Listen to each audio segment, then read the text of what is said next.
How are you today? I hope your day is going well. If you're watching this video, I want you to sit back and relax because this is a fun video series of sizing them up. What we're gonna do is to ask very casual questions to quickly size up your supplier's sales rep, the supplier themselves, and the trading companies so you don't waste too much of time engaging with them and talking to them and then later find out that they are not the good supplier. This is not like inventory planning training videos. It's so serious. It's all about cash. This series is going to be fun. So sit back and relax. Let's get started.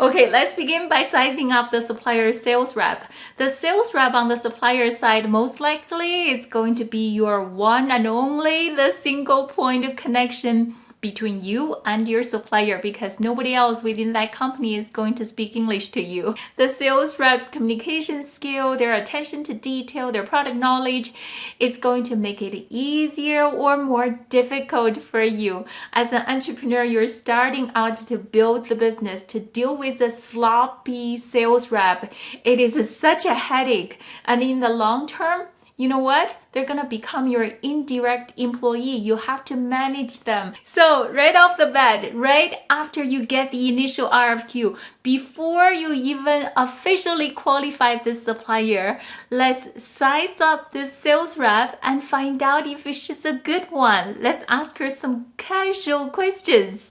You can ask as many questions as you want to, but you know, we don't want it to sound like we are investigating. So here are the first 3 questions I would like you to ask. The first question is, I am so excited to work with you. How long you have worked for this company?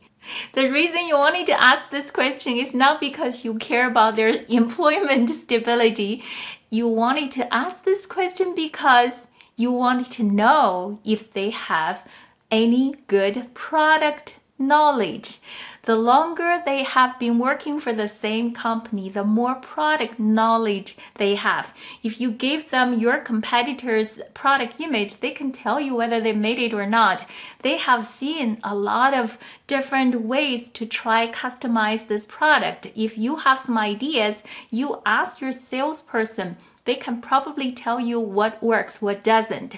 So their degree of product knowledge is tied to the number of years they have worked for this company. The longer they have worked for the same company, the more knowledge they have accumulated over the years.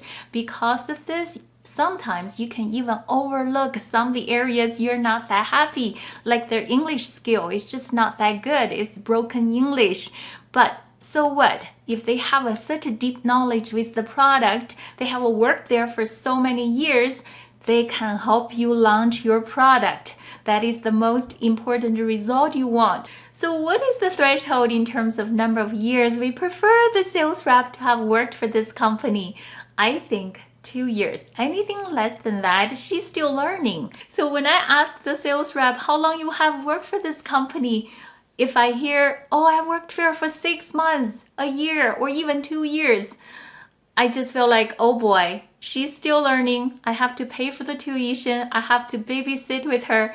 Not good. But if I hear someone work there, oh, 3 years or 4 years or 5 years, I am excited because not only they have the product knowledge, the person who worked for a company for many years have a certain degree of power and authority that will make the negotiation faster and make the communication much more efficient. You got the point, right? So from the very beginning, how long you have worked for this company? This is one episode of the Sizing Them Up video series. If you're not training with me, I encourage you to sign up so you can log in right now to watch the other episode. I got some tricky questions to size up the supplier and find out quickly if they are a trading company. You're gonna spend thousands of dollars in your sourcing. I'm committed to give you the most practical knowledge so you can learn a lifetime skill to build a business, save money, and be successful at it. Anyway, I wanted to thank you for spending time with me today. Until next time, I'll see you soon.